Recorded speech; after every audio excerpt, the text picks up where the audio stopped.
Muslims, mostly Bengali speakers, and poor working class people are being detained across the country on the allegation of being undocumented migrants from the neighboring country of Bangladesh. Subsequently, a large number of them have been taken to the sea and forced off naval vessels into the sea with life jackets. The whole world has been watching with horror as masked ICE agents across the United States grab people off the street and deport them without due process. But there's another democracy, in fact, the world's largest democracy, that has been doing worse. I'm talking here about India, where news reports suggest that Indian security forces, Indian police forces, Indian civil administration have been rounding up masses of people and pushing them across India's international borders, most cases into Bangladesh and also in some cases into Myanmar. Some news reports, in fact, say Indian security forces have been strapping life jackets onto these people and literally throwing them off boats near the coasts of these countries. Welcome to In Solidarity. Today we're talking about the crisis of international deportations. Joining me is Abhishek Saha, an Indian journalist and author of No Land's People. Abhishek has reported for years out of India on some of these issues. He's also now doing his PhD at Oxford, where he's researching questions of citizenship and belonging in India. Abhishek, welcome to the show. Thank you, Aman. Thank you for having me on the podcast. Abhishek, I've been reading these news reports. I don't know what to think. Frankly, I'm from India, but I'm stunned by what I've been hearing. For our listeners from around the world, can you just give us a brief rundown of what's actually going on here? Yeah.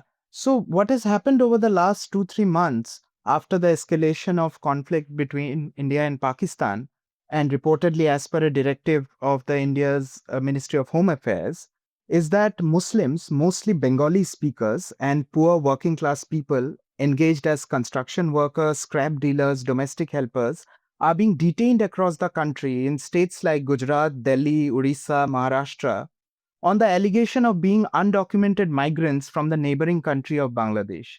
Subsequently, a large number of them have been pushed into Bangladesh. Some were also pushed off boats in Bangladeshi territory.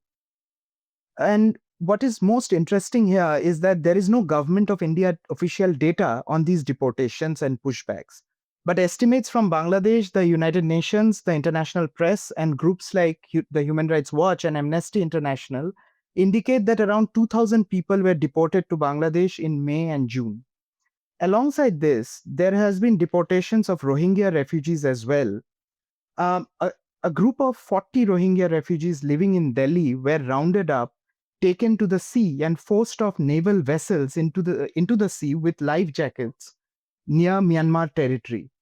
Uh, and another group of 100, this is another separate group of 100 Rohingya refugees, as per reports, were pushed across the land into Bangladesh.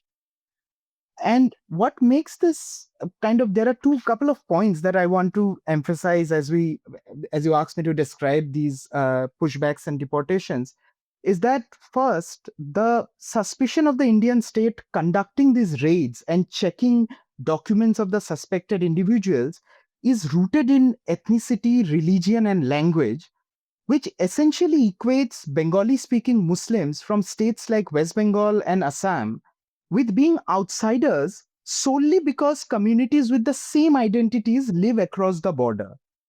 And second, it has been alleged that the police and authorities have not followed due process in verifying documents of these suspected individuals. And there are allegations of the police rejecting people's documents, claiming these papers to be fake, or they have insisted that the detained individuals produce more and more paper. But most importantly, this confusion arises because India doesn't have a single document which can conclusively prove a person's citizenship, and thereby ensues a kind of endless documentary investigation. And as a result, what we have is, in these deportations that we have just spoken about, India has kind of ended up pushing back a lot of its own citizens. and which Bangladesh has sent back, and India has had to accept them now. You say that many of the people, or almost all the people who are being deported, are Muslim, Bengali speaking, working class people.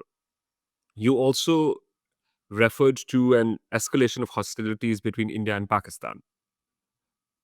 Understandably, now I'm from India and I can sort of wrap my head around all of this, but if I'm listening, and as many of our listeners are listening from all around the world, they're like, okay, if India and Pakistan are at war, and yes, dear listeners, sometime this summer, India and Pakistan were basically, let's just say, one bad call away from an outright conflagration. Why are they deporting people into Bangladesh? The political regime in power right now in India uh, postures itself as this kind of a regime that wants to clean India of illegal immigrants living clandestinely in the country. And as several kind of rights organizations are pointing out, and observers and analysts have pointed out, that this also feeds, and probably it might be difficult for people outside India to understand, but it also feeds into this narrative against Muslims, which dominates the current regime in power. And this narrative that the Muslim from across the border who are outsiders are coming and living clandestinely and taking away jobs, taking away opportunities, and essentially living and getting state benefits, supposedly. And so the regime the regime wants to clean India of these infiltrators, which is a word which very important kind of political leaders often use to describe this supposed category of unauthorized migrants living very secretly in India. What you're describing in many ways maps onto experiences that we're seeing around the world, right? Where essentially a person is asked to prove that they are from a place. And and then there are processes involved saying if you show this paper. Like for example, the United Kingdom, as far as I know, does not have a national identity card, right? If they had an identity card, and if India had an identity card, then when the cops came and said, we're going to deport you, you would simply show this identity card and you would be left alone. But your experience in your research seems to suggest it doesn't quite work like that. So, what is the problem here, and what have you found in your research? So essentially, when we talk about documentary processes underway in India to determine who is a citizen, who is a foreigner, what we essentially come down to is this northeastern border state called Assam, where probably the most systematic legal and bureaucratic exercises have been conducted over the last many years, through which and through these very intersecting, very parallel kind of processes, the Indian state has essentially tried to figure out who is a foreigner and who is an Indian citizen. And Assam, just in a line, if you have to sum up, it's a border state which throughout history has seen waves of migration of different communities, and it has also seen a strong ethno-nationalist movement against migrations and against migrants. And so in that context, this exercises, like there was this exercise called the National Register of Citizens, which is called the NRC, and there is also this parallel quasi judicial exercise which is called the Foreigners Tribunals. uh, in both these exercises, essentially people's documents are adjudicated to determine who is a foreigner. And to come back to your question, the kind of problems that the Indian state faces in determining who is a citizen and who is not, as you said, that um, there can be solutions that if someone comes to check your identity, you show this one piece of paper and you are cleared. And also, it's not about the absence of a single paper. Coupled with that, in the South Asian context, what we have is also very low penetration of certain documentary practices. For example, essential documentation, right, like a birth certificate. But how many people in India uh, actually have birth certificates, you know? So these are the kind of documentary questions that, on one hand, you do not have one single document, and on the other, documents itself can be very scant in their availability in people's hands. So, a mixture of these factors lead the Indian state to frame procedures and documentary regimes by which they want you to kind of produce multiple sets of paper, and they will be judging one in relation to the other, and then try to decipher that what is your identity and what is your lineage, up to which generation, kind of up from which year your lineage can be traced back in India.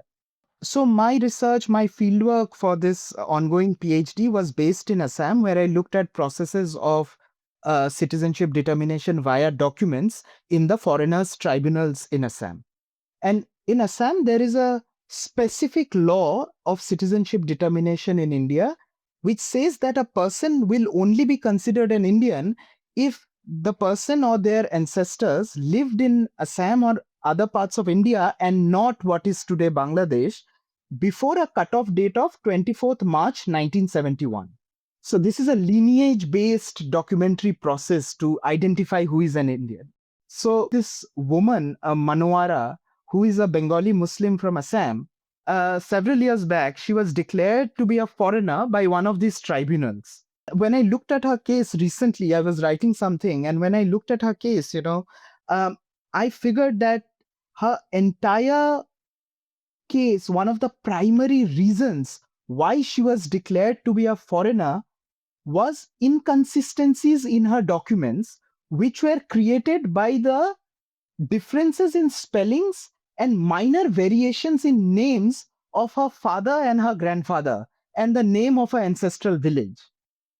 And in these citizenship determination processes, when the state is so suspicious, when the state wants to exclude people, these variations, these spelling mistakes, and these minor inconsistencies in age or in years, these get misconstrued to be not also misconstrued. These get analyzed with a criminal intent, that these show intentions of that person trying to do a fraud identity, trying to get a fraud identity and claim Indian citizenship.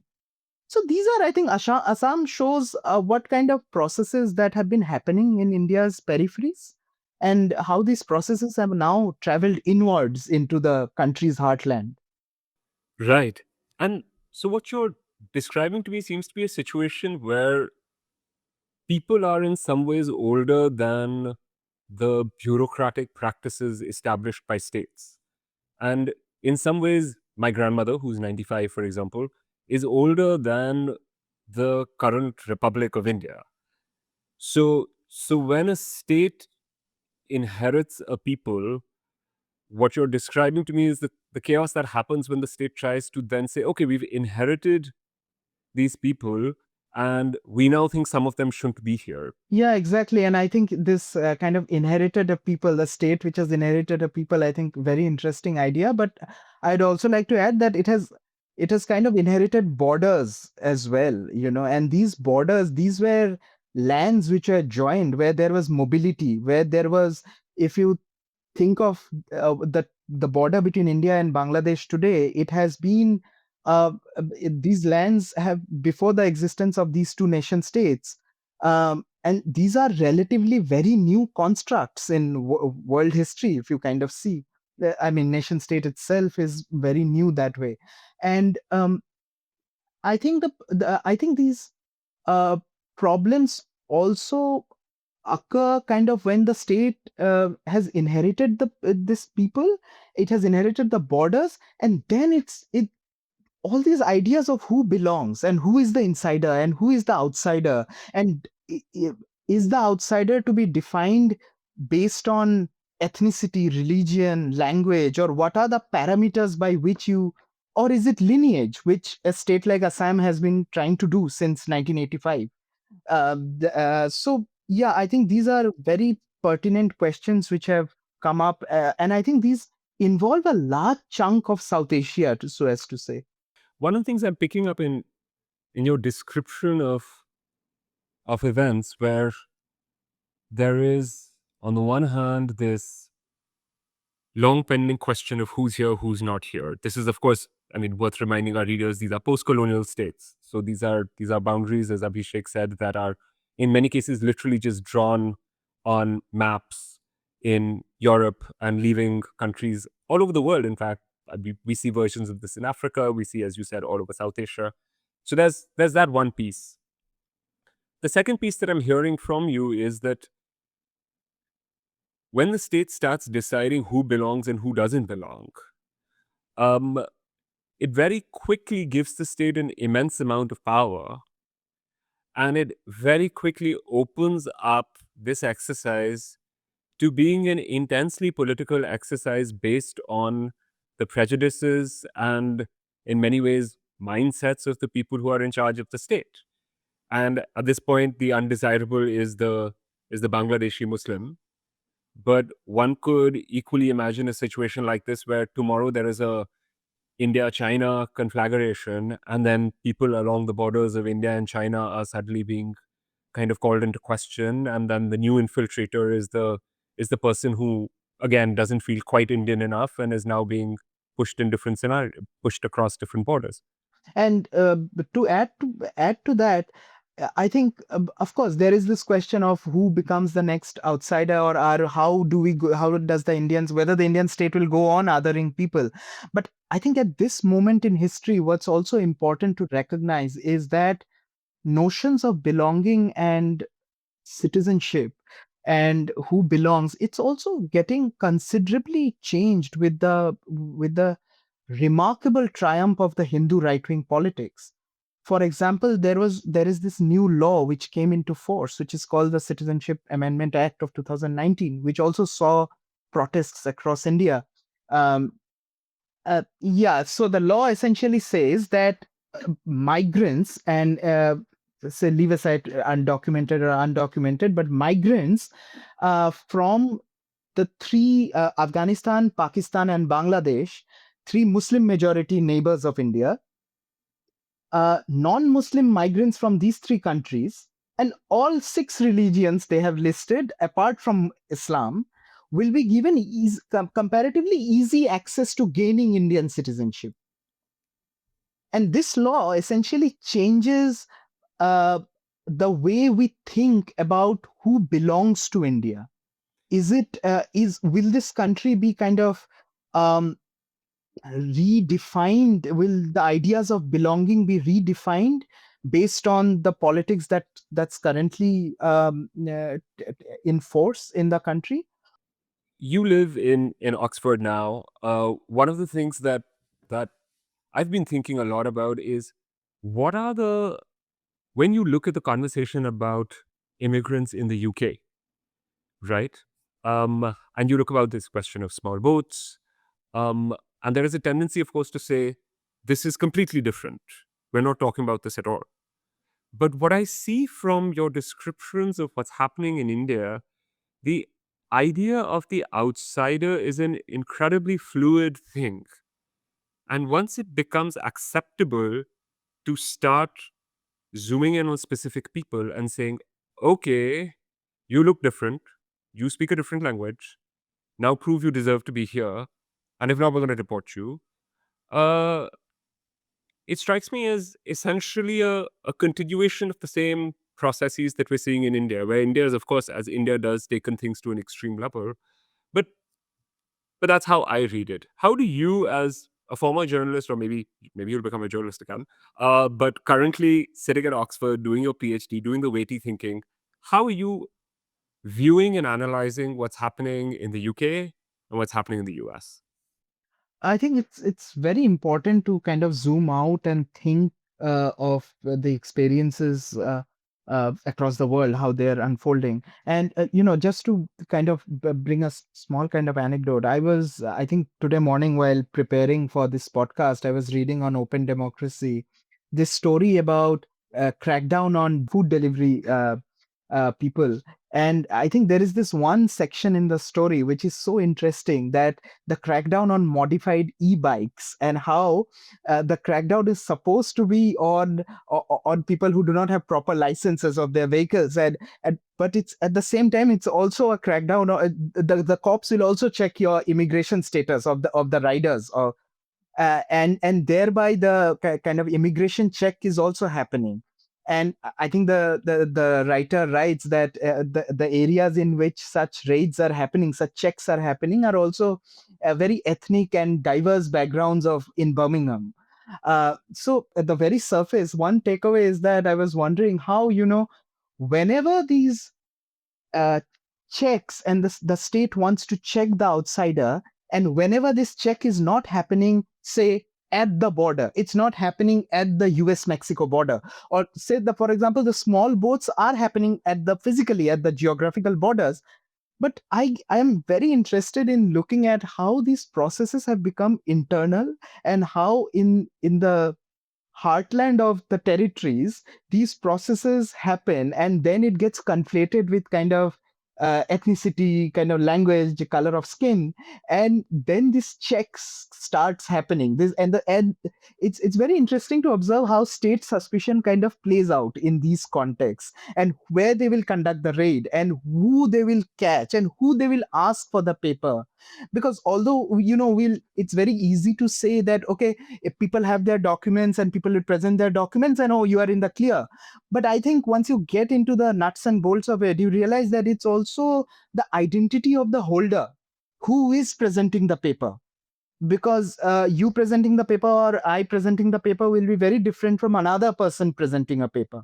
I think paper is not, it does not act on its own. It is supported or not supported by the identity of the holder, with all sorts of racial backgrounds and ethnic backgrounds and linguistic national backgrounds, and how these checks take place. I actually wanted to circle back to the beginning of this podcast because you detailed actually a frankly horrifying series of actions that the Indian state was performing. And then we obviously quickly sort of started getting into what this really means. But I want to come back to where we began, which is this idea that once you have decided that someone is not a citizen, or in some ways is not even a legal person, the Indian state has decided that it's then okay to literally strip them of every single right and put them on a boat and throw them into the sea. Just before going to that extent, also, it deems it fit that this particular category of people can be rounded up and brought to the police station, made to wait sometimes overnight or for long hours in the police station, ask their family and friends to produce papers. So it deems it fit that that category of people is suspicious. And just to kind of recollect what you mentioned earlier, that we don't know how this otherization will progress, who is the next other. Because I think something which is very minor thing, not a minor, but it can have wide ramifications, but something very interesting is that the Delhi police wrote to this some official of the West Bengal government, I think, asking for an interpreter, or asking for a person who can help the Delhi police kind of understand the language in which these detained people were talking. And the police, in the letter that the Delhi police wrote, which is viral on Indian social media, it calls Bengali as quote unquote the Bangladeshi national language. And it's a furor with states like West Bengal and political leaders coming, saying that this is not done. You cannot say so. But and then I think we are a bit digressing into linguistics and issues of linguistics, but it's so interesting to note that people associated with the BJP started on social media to say that, actually the variety of Bengali that's spoken in West Bengal is not suspicious, but the other dialects which are spoken across the border, if that language is spoken, then the police is in all its right to be suspicious. So even language can become a point of othering and be suspicious. In Solidarity is produced by James Battershill, Carla Abreu, and Ayodeji Rotinwa. The theme song is Odyssey by Edward Abela. If you enjoyed today's episode, you can support us at opendemocracy.net/donate. Thank you so much for listening, and have a great day.